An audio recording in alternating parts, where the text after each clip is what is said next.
is the last weekend in August, and it's been a really up and down month. We had some very nice rain at the beginning of the month, and then just this past week we had a couple days where it was over 100, and it hasn't really rained, and we probably won't get rain for another 5 days at least. A lot of things grew, a lot of things sort of took off, and this is their time. Like August is a great time for coneflower and black-eyed Susan and all of those flowers that you really think of as like high summer flowers. But also this is the part of the year where a lot of things start to get kind of tired, including myself. And here in the Midwest in Zone 4B, you can kind of feel like they're getting ready to settle down for the rest of the year. So we're gonna take a garden tour. Fortunately, after a week of very, very warm temperatures, it has cooled off this weekend. It's overcast, so it's quite nice out today. And I think we will take a look at the front yard because of how hot it's been.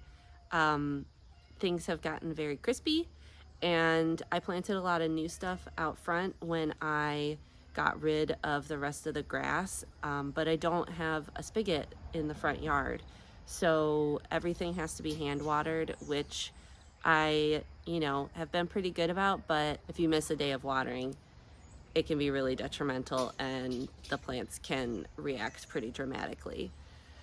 So we will see how that looks. Fortunately, pretty much everything I have out front are hardy perennials, mostly natives, so they are adapted to these kinds of conditions, extremely hot summers and extremely cold winters.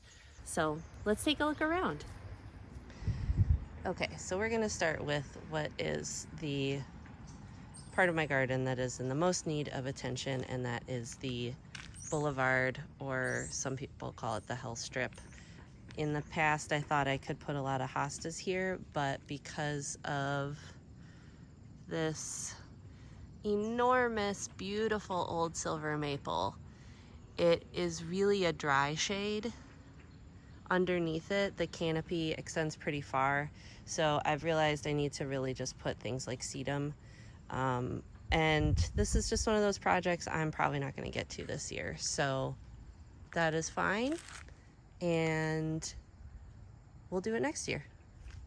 But this is our now completely no lawn front garden, and some of the things I planted recently are I moved some hardy geranium or cranespill. I moved a couple hostas. They look a little bit, crispy, but the plant's pretty strong, so it should be fine. Other things that I moved into this area are catmint, which is recovering quite nicely.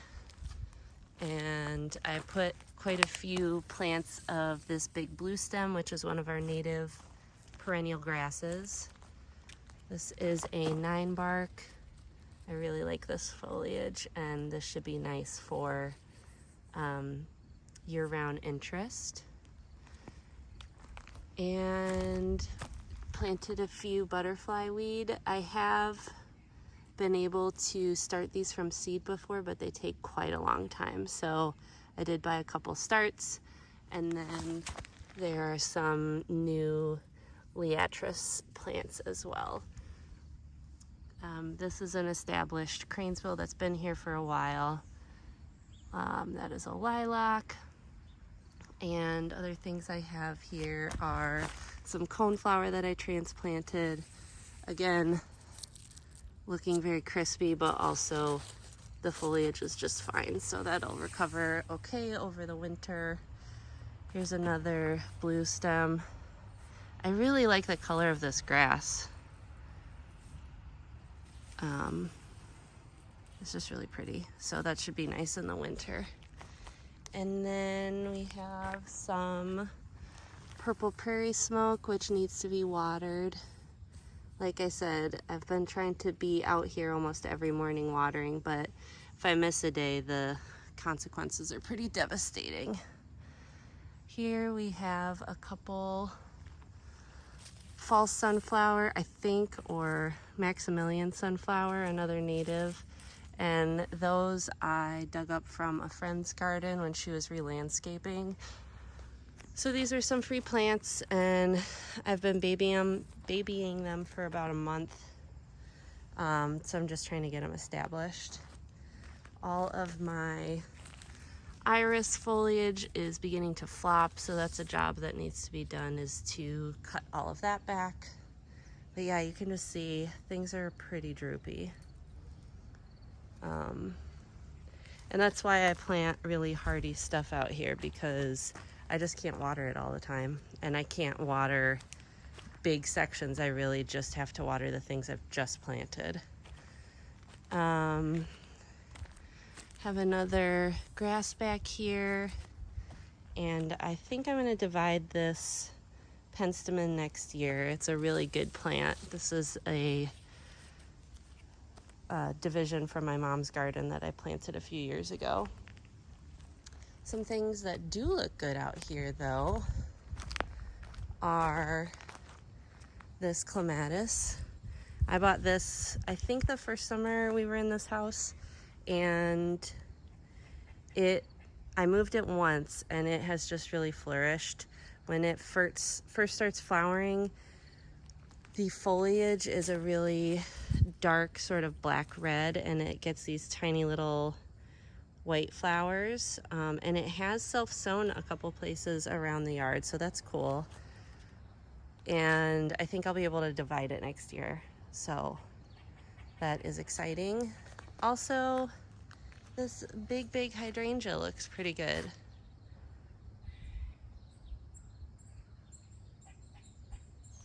This is really its time to shine.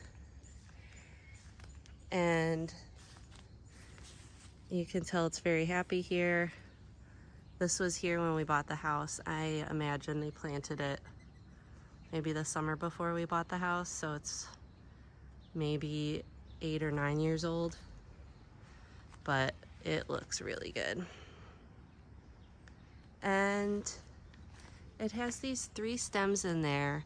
I have thought about cutting it back pretty aggressively so that it would just have that one straight stem and be more of a tree form, but I'm a little bit nervous to do that, so let me know what you think. Should it be hacked back very aggressively, or should I just keep doing my seasonal pruning and let it do what it wants to do?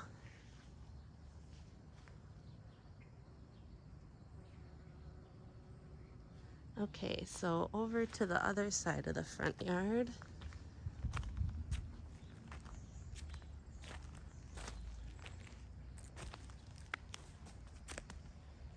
We have a couple other things I moved. There was a dogwood here and it looked very sad, so I moved it to the side of the house where it won't be under the canopy.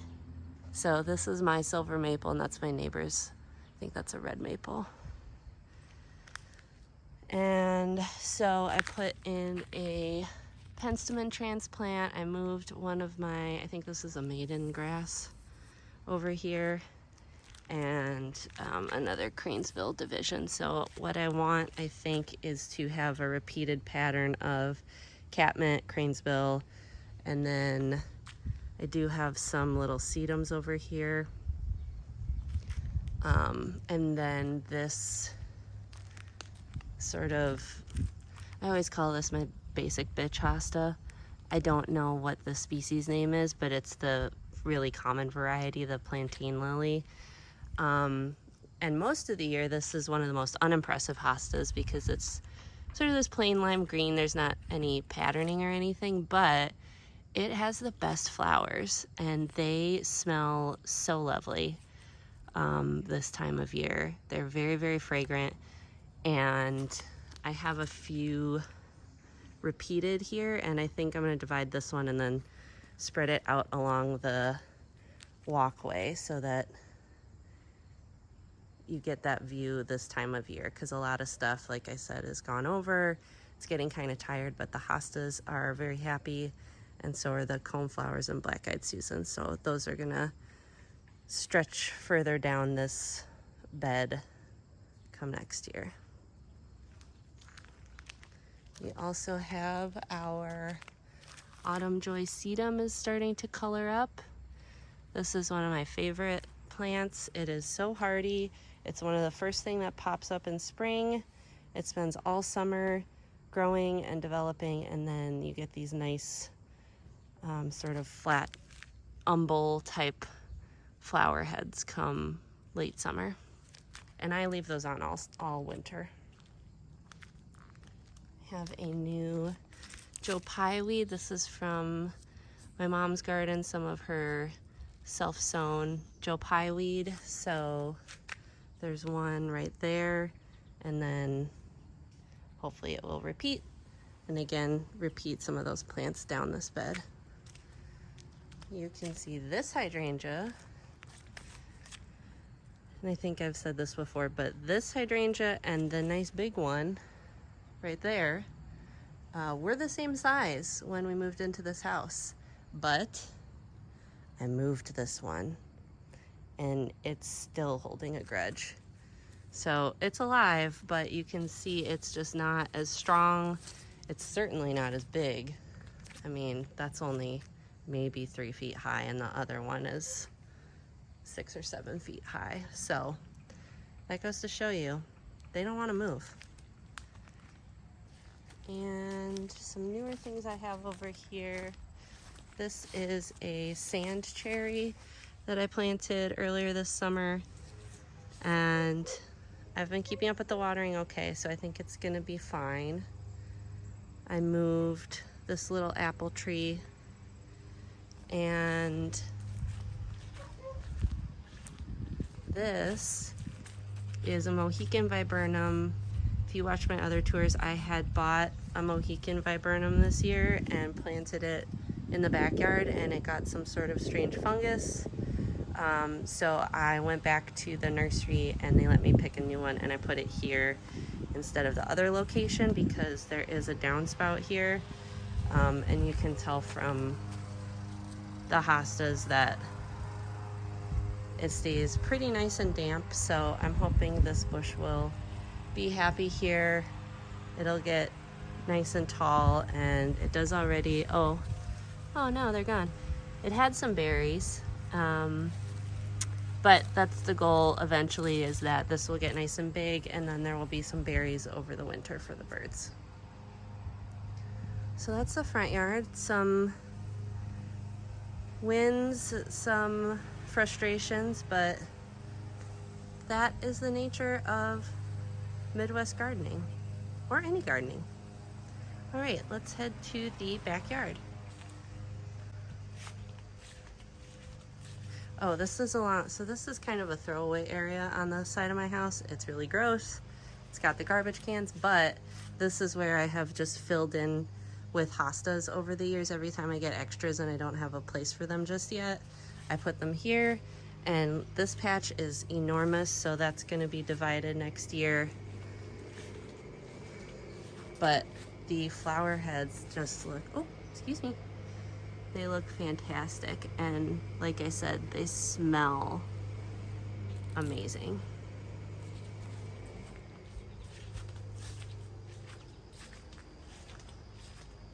And I had all these great aspirations about actually netting my grapes, but then once I netted them, that catbird got them anyway. But that's okay. I honestly am really not very good about eating produce that I have preserved. I love the idea of it, but my follow through is not there.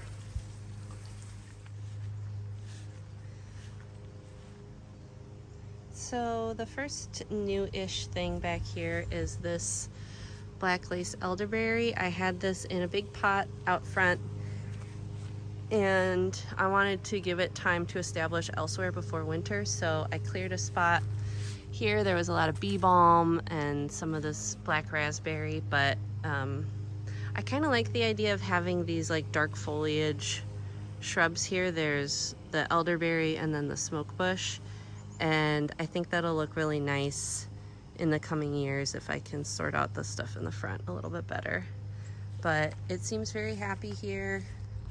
I'm keeping it very well watered, and it looks great next to that sedum.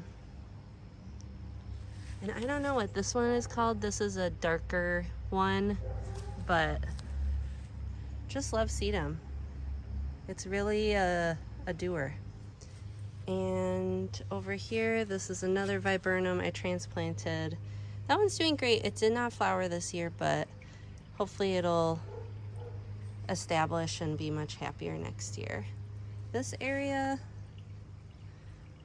I kind of forget about sometimes, so it doesn't look the best. But this is the first year I have had bronze fennel, and I really just wanted it for decorative purposes, and I love it. So hopefully it will go to seed and I can grow some of that again next year. Over here we have, there's been a couple little disasters in this bed, mostly because Etta charged through to get to her nemesis who lives on the other side of the fence, and usually she just crashes through and then breaks a bunch of stuff. So I had to cut back some of this cut leaf coneflower, I think it is. So it looks a little bit scraggly under there. But other things are doing just fine. There's a nice big patch of coneflower. The yarrow has been doing great. I've been trying to cut it a lot. I've been using it for arrangements. And all of this cosmos, some of it is blooming, but I don't know if I'll grow cosmos next year or if I'll, actually take the time to grow it from seed, because every cosmos I have had, even though I pinch it out, they get huge. And I just don't really like how they look at the front of the bed. So that may be one of my jobs for today, is to just rip all of that out. I did cut them back really aggressively about a month ago, so that this butterfly bush could have a little bit more space. But they just keep going. So that's enough of that, I think.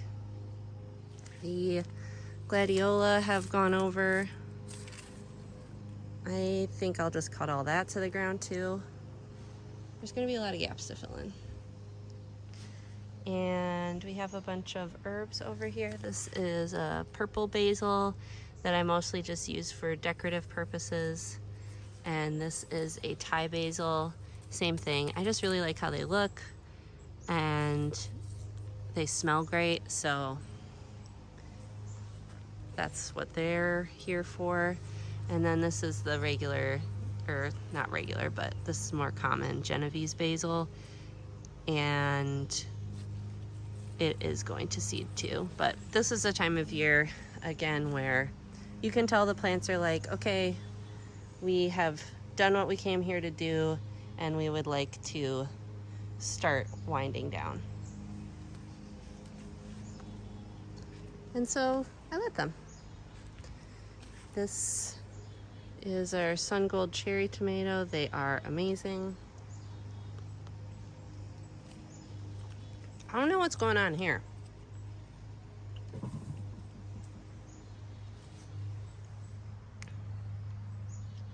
There must be something fungusy here, because this tomato plant all of a sudden gave up the ghost. Look at this. Yuck. So that, I'm gonna pull all that out.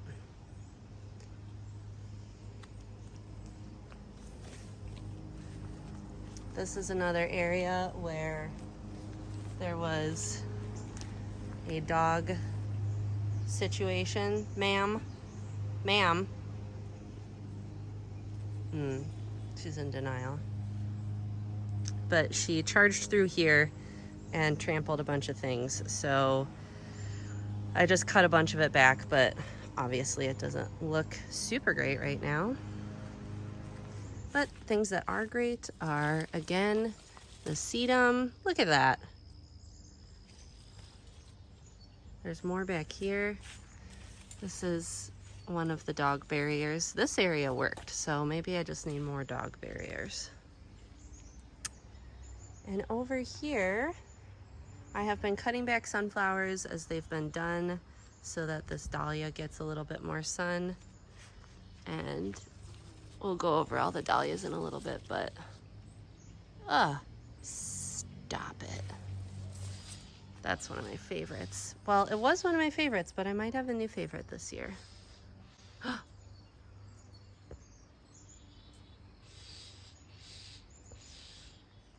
Here is a fun situation with some dahlias. These poor gents were all in bud when that 104 day hit. Okay, we'll come back to that. But pots are still doing okay. The wisteria just will not stop. Love it. And this is that papyrus plant, and that one has to be, I mean, the pot is up off the ground, but even so, that plant has to be 4 or 5 feet tall. So that's definitely a good statement one. And usually you get the mini ones, and that's what I have in the pond, but I really like these. So I think this will be another, that will be an annual that I get again. Oh, I was using the wisteria to kind of hold these back because they were flopping. And the cannas are doing well. A bunch of them went into flower and then went over, but of course we're really here for the canna foliage, and they look great. Oh, what is this?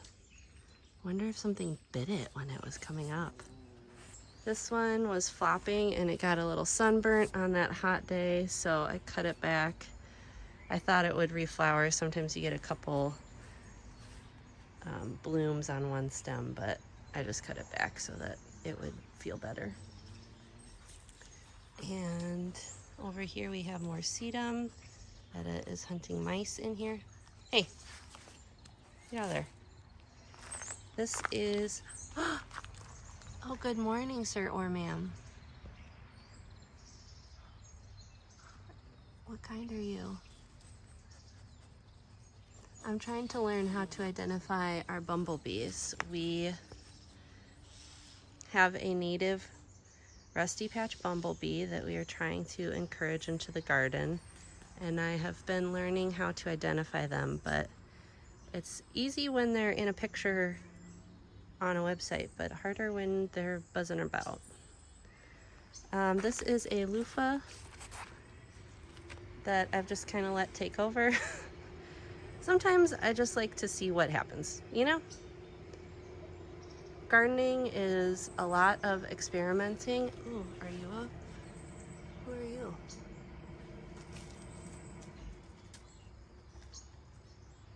As I was saying, gardening is a lot of experimenting, and that's why I like it. I'm not precise enough for laboratory experiments, but I do like the, oh, well, let's just see what happens part of gardening. That's very fun for me. Anyway, Veggie Patch is going bonkers. Look at this tomatillo, just all over the place. This is the time the tomatoes go wild, and I do not try to stop them.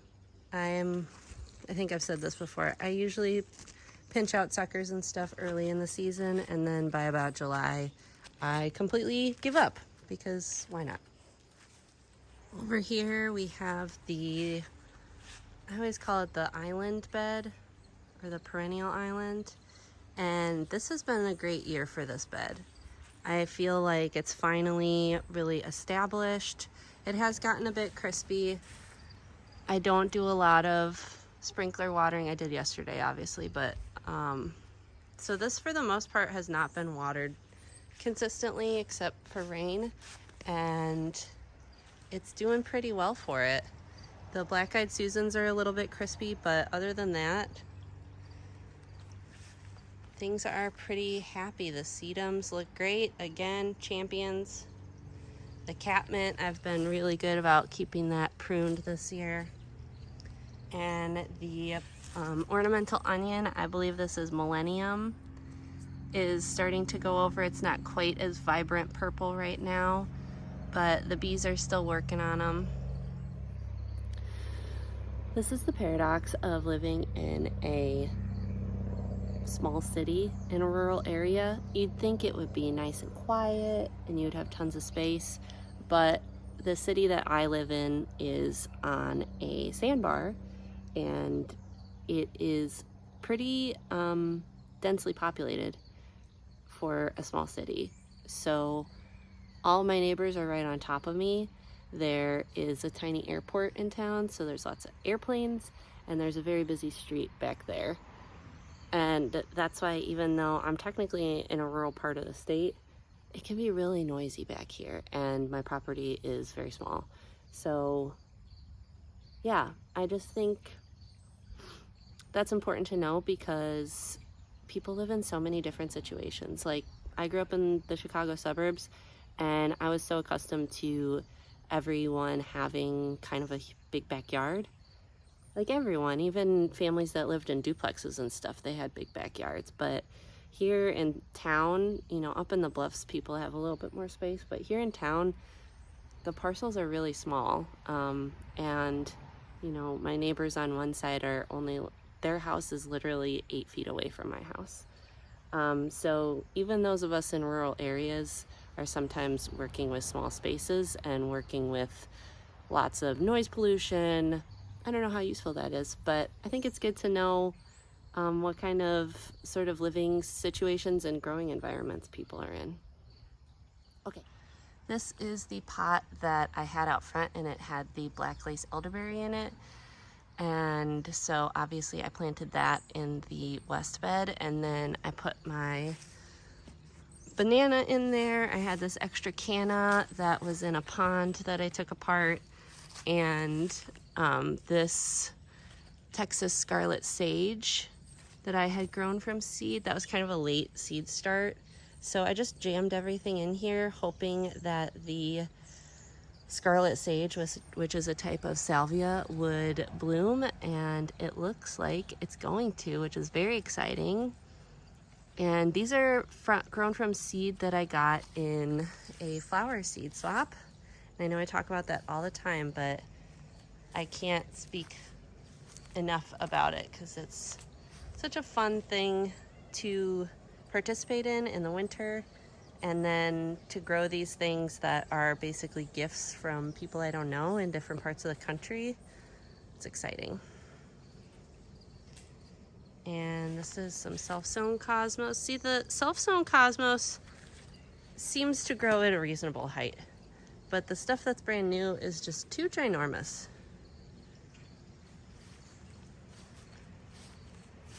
This is a new hydrangea. I believe that's Quickfire or Little Quickfire. Quickfire, I think.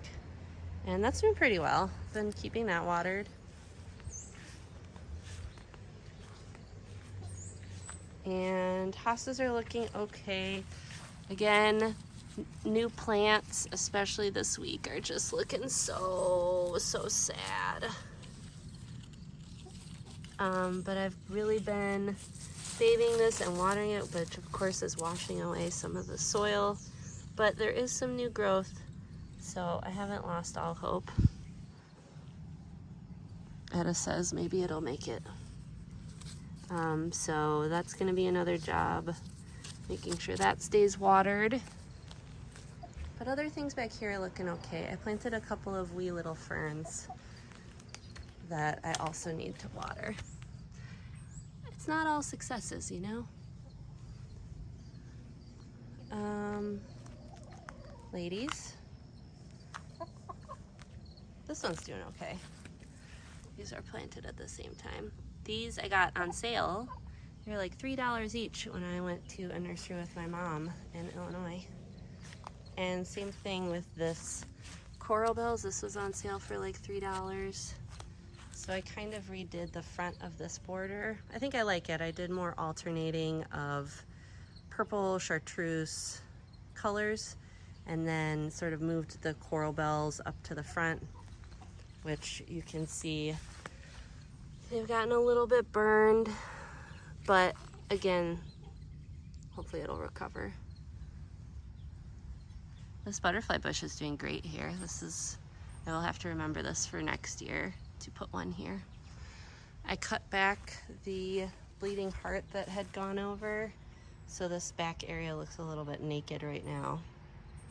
I don't know what a solution is for that. I really like the bleeding heart that comes here in spring, and it gets pretty big, and it's a gold variety, so it fills up and it's very shrubby, but then when it goes over hard and it looks sad. So I chopped it back, but now this area is naked. So what do I do about that? Because this is a big tall fence and it just looks very glaring to me. Let me know what you think. This is my new red bud, and I have been watering her very aggressively, but you know, it's hot. It's just been so hot and dry.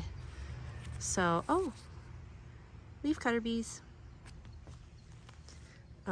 So hopefully if she makes it through the winter, then she'll be fine, but I'm watering almost every other day for like 20 minutes running the hose. So fingers crossed. And here's another coral bells. I think this one is called Grape Expectations. And some things that have been doing well, in spite of the heat and everything, is this rose. I don't know what kind it is, but look at that. It looks like it's glowing. And that is like a $9 Home Depot rose that I bought a few years ago. And it's just killing it, just trucking away. That is another quick fire hydrangea I got on sale a little while ago. This is a viburnum that I moved. I was babying it, but you know, it's kind of a drama queen, so I think I might just not spend so much energy on it. And if she makes it, she makes it. If she doesn't, she got to go, because I don't have time for finicky stuff like that.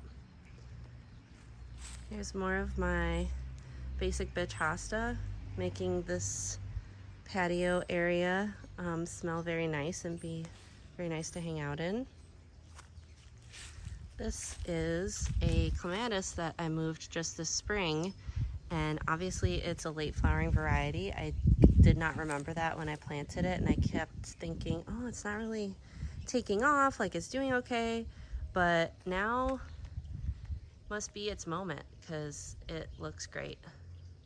And also this climbing rose, the Generous Gardener, that's a David Austin rose, a couple weeks ago just started putting out all sorts of new growth, and it's looking very healthy and it's growing vigorously, so that is fantastic.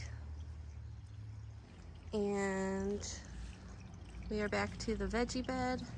Here's another one of those bronze fennel. Should probably stake it. Thank you for joining me for this tour here at the end of August. I am going to be doing some cleanup around here. There's a lot of sort of, not end of summer, I refuse to believe it's the end of summer just yet, but the sort of denouement of summer. And there is some tidying up that I need to do. I am going on a trip this week, going to visit my sister in the Pacific Northwest, and I'm very excited about that, but I'm going to be gone for a few days, and so there's a few things I need to do to prepare for the garden, just sort of sitting for a few days, and hopefully it won't be bananas scorching hot. Thanks for watching.